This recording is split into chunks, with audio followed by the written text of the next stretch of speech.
right, welcome back. Episode 4, Grays for Sweatpants. My name is John Matthew Stelpin, and I help people with their relationships, their mindsets. But at the end of the day, grays for sweatpants when it comes to your mindset and what's really right when thinking about taking care of yourself and making the best decisions to move forward in life. So, it is Tuesday, the 28th of February. 2 months in the books. Hopefully everyone's happy where they are this year. But if you're not, it's okay. Because a lot of us, we kind of get tempted to just do nothing. We get complacent almost. And one of those complacencies is in our relationships. So today we're going to talk about the dating era that has become the 2020s. More specifically, how unhappy a lot of people are dating these days and what dating is really boiled down to, and really how to succeed in all of this, because I think we need to talk about what really needs to be at stake and what we really need to pay attention to. So let's dive right into it. As you all know, I have a TikTok account. It's about 40,000 followers at the moment. I started at the beginning of this year. And I talk about a lot of stuff, but what really gets the most amount of traction is when I talk about relationships. And I think it's really interesting how caught up we all are on relationships. You see, I think it really boils down to how much information is pushed down our throats from the moment we wake up to the moment we go to bed. Do any of us actually live where we are? Do any of us care more about what's going on in our direct line of sight than the rest of the world? And I don't think that's the case anymore. How many of you wake up and the first thing you do is check your phone? I know I did this for a long time. I had to make it a thing where for the first hour of every day, I don't check my phone. I use it as an alarm still. Makes it even harder to not check it. But I click my alarm off. I wake up. I take a cold shower. I drink some bone broth. Take out my dog. I sit and I think about the day. It's 1 hour free of social media. I don't need to see any of my emails. I don't need to make an excuse why I need to use my phone. I just don't use it. And what does that do? Well, besides the whole serotonin medical psychology aspect of it, it just gets me out of the rhythm of the day of connecting to the rest of the world instead of connecting to myself. Because we are just too connected. There's no reason to see what any celebrity's doing, any influencer is doing. You don't need to know what the rest of the world is doing before you understand where you're at. You need to wake up, figure out where you are, how you're feeling, what you have to do for the day, and what's going to make you happy. You're going to waste a lot of time consuming everyone else's opinions and happiness and success without building your own. So you wake up, you don't go on your phone. That's great. And that'll help you be more productive. It'll help you realize, or it'll help your body get more of the serotonin from the small wins in the morning. That coffee that you have will taste that much better because you haven't already just overstimulated yourself. But moving past that, how much of your day is actually caught up checking dating apps or consuming yourself with the idea that you need to find somebody? And that's what I want to talk about today. Finding somebody. I made this interesting TikTok. It got a whole bunch of views, hundreds of comments. And the question was, if I could guarantee the person you'll be with for the rest of your life will show up in a year from now, what would you do? And I was expecting all of the comments to come in about, bettering themselves or working on their goals. A lot of people kind of said, I'd just be lazy. Well, that's not a good sign. A lot of people said, I'll just keep doing what I'm doing. But then there were a lot of comments that really fought back against this idea, saying the right person just won't come.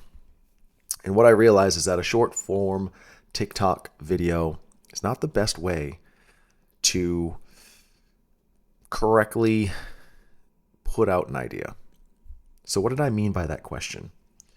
Well, the right person will come along, and we can argue the semantics of what come along means. I don't mean they'll just magically appear one day, but the right person will come along. They will get into your life, or they'll be able to enter your life only if you yourself have created your own happiness. So if you're looking for a relationship that's going to stick, that won't seem too good for you, that you'll be able to grow with, not lose, well, then this is what you have to do. Step 1, we need to get to a place where we're okay being alone. You see, the biggest fail that I see these days is we buy into this idea that you have to find somebody, that loneliness is just unacceptable, that your worth is a value of how many people you have in your life. And if you don't have a significant other, if you're not dating, then somehow you're not doing it right. Well, that's not correct. You see, at the end of the day, the only thing you have control over is yourself. The only thing that you can really take care of is yourself. No one else's life has any impact on you, and it shouldn't. But too often, we consume social media. We lose sight of our own selves.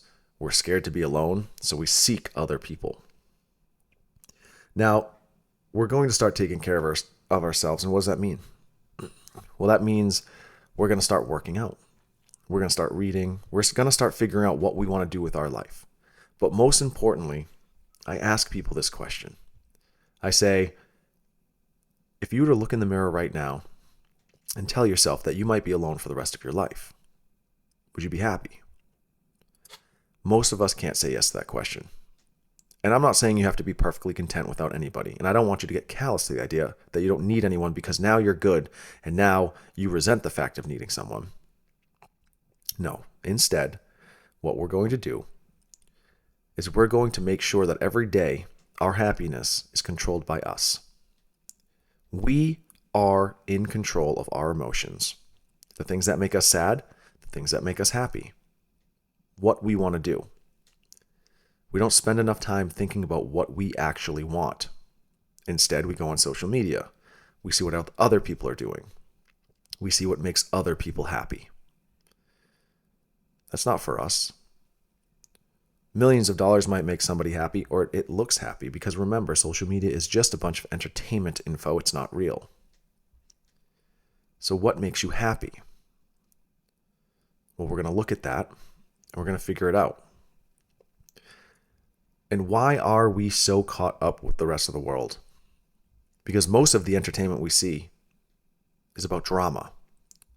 Because drama and shock value are what sells. So all day, all you see are the wins of the best and the extreme losses of the worst. And you get scared into a sense that life is fleeting, and that if you're not a millionaire, or if you're not some playboy, if you don't have a polarized persona or idea or belief, well then you're not interested. You're not interesting. And you should just give up.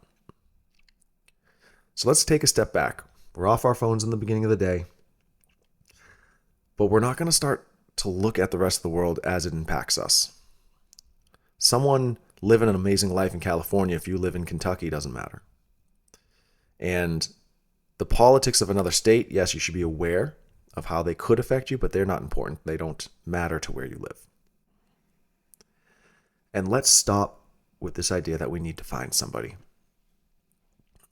Most of us aren't happy. You know why? We're caught up with other people's lives. We're not taking care of ourselves. We don't know what we want, and we're not chasing anything. And then we expect to find somebody without any 5-year plan that we have for ourselves, and expect for them to fall into place with our 5-year plan that doesn't exist. And that would be the second step, is figuring out your plan. Where do you see yourself in 5 years? Do you wake up in a house with kids? Are you married? Are you going to work a 9 to 5? Are you working for yourself? Are you traveling most of the time? How do you make your money? What time do you leave the house? What are your activities? Figure that out.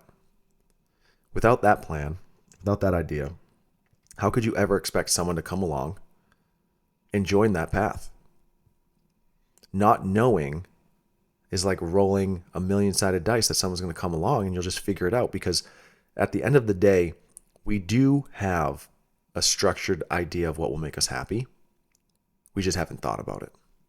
And that's what I find, is that most people don't bother to look towards the future, right? That's why we're not investing our money as much. That's why we're not set up for retirement. So we're doing that with our love life as well. And we're holding off on this idea of creating long-lasting relationships, because the ones that are just for now, they seem great because we'll always be able to get another one, right? But isn't it so much more rewarding to build and find someone who is like-minded, has a parallel path, and will make you feel so much better about your wins? Because you don't need anyone to make yourself happy. And you need to be happy to have someone else. But I will tell you what, having someone you can share your wins with, having someone who is proud of you, that makes your wins better. So you're already happy. But then you start being able to do things for other people, and you get this sense of pride or this sense of accomplishment beyond what you can create for yourself. So let's get down to it. Why does this work? Well, if you listen to any relationship advice guru on the internet, they're always going to tell you not to fall in love with someone too quick, not to catch feelings. It's terrible advice. You should be attuned with your feelings. If you like someone, you should like them. But don't confuse liking someone with having a hole or a void that you're trying to fill that they're filling. Don't misplace your idea of love with needing someone or the idea of someone. Because at the end of the day, someone can make you feel good, someone can make you laugh, but those are momentary. Your true happiness comes from what you've built for yourself. And that person can only do that for so long. And if the two of you don't know where you want to be, eventually when one of you figures it out, the other is going to have to either luckily have the same idea, which is more than impossible if you haven't thought about it before, or compromise. And when one person compromises for another person, at least in the beginning, they regret it. So know your plan and find somebody who has a plan, and those two plans can go hand in hand. And that way you know down the road, you don't have to think about changing anything up because both of your goals coincide. Now you can just work on the relationship, learning more about each other, growing with each other, building that love and that respect and that trust. Moving forward, this is sort of why I've had such a qualm, you could say, with dating apps. For me, dating apps just show how needy and pathetic society is. And I don't mean to call anybody out or call people names, but everything doesn't have to be that accessible. Dating does not have to be that accessible. The fact that you can find people, pretend they're like-minded, from the comfort of your bed is counterproductive. Because we're all like-minded if we're all on a dating app right from the get-go. And yet in reality, we are not at all like-minded. You can match with somebody on a dating app who is active, likes to hike, likes to read, and you like to play video games and eat garbage. But you're both on a dating app, and that's your middle ground. But why do we need to be on dating apps? What is it about the need, the necessity to find someone quicker than you naturally do? Because when you work on yourself and you become happy, you end up going outside more. You build more friendships. You're more social. You're more active. in the throes of being active and being social, you run into more people. Those people are in your direct vicinity. You don't have to build long distance relationships. You don't have to make it work because you can match with someone 100 miles away, 50 miles away. No, instead, you can match with somebody who grew up around you, is existing around you. You guys have a lot of common ground. You meet at a place that you both venture to because you have that in common. And even if you only meet 5 people who maybe match this dating profile you have, or this what you're attracted to profile, that's okay. Because dating shouldn't be a numbers game. It's about quality, not quantity. And we've created quantity-liked mindsets because of dating apps. And don't get me wrong, they work. But they work a lot better to create this idea of scarcity. Ask anyone who's been on a dating app for a while, they all say they hate it. You go through more bad dates than good dates on dating apps. And again, it's because when you make something so accessible, you lose all the value in it. I would much rather go about my day, take care of what I need, than to waste countless hours swiping, messaging, just to meet up with people who I have nothing in common with. Because at the end of the day, it's easy to be perfect via text. It really is. If you can't send the perfect text, I don't know what to tell you. You need to work on a lot more than just working on yourself. I mean, you can literally type it out, reread it, edit it, and send it. But most people are not what they seem on through text. It's just the matter of fact. And you build out this profile, and they're all generic, and they all say the same thing. No one's being them. There's no uniqueness on these profiles because they're all cookie cutter. They ask the same questions. You only get 100 or so words. You know what I'd rather do? I'd rather see you out in public, see how you interact with people, see how you deal with the initial conversation. Also, texting somebody from a dating app, what do you even talk about on the first date? You've already asked everything about each other. It makes the first date so lackluster. So I don't know. I think we all should get off dating apps. I mean, if that's what you really want to do, you should do it. But I think you should remember that it creates this idea of necessity. So the person will come, but not until you're ready. And when we force this idea of finding someone before we're ready, what happens? Well, we rely on those people. We love the idea of them because of the way they make us feel. Because far too often we get into relationships and everything is good in the honeymoon phase. Almost in every relationship's amazing. But then we get stuck in bad relationships because we need those people. Because we can't think about life without them because we're not good on our own. So when we fall apart, or things start to change, or dwindle, or mistakes are made, we can't deal with them. So let's all make it a thing. A goal for March. Make that 5-year plan. Set it up. Know what you want. And let that be the foundation and the start to finding who we want and who we deserve. Because they're out there. But they're not on social media. That perfect idea of a person who is sweet, caring, doesn't care about attention, well, they're not on social media. You're not going to find them on your TikTok feed. You're not going to find them on dating apps. Do you know why? Because a lot of people aren't on dating apps. And the people who aren't on dating apps are the people that you're wanting to find. So you have to find them somewhere else. So figure out what your hobbies are. Figure out what you love. And then go do those things. And then the people you meet doing those things, those will be the people that you're going to connect best with. And those are the people who will fall in love with you. Real love. Whole life building love.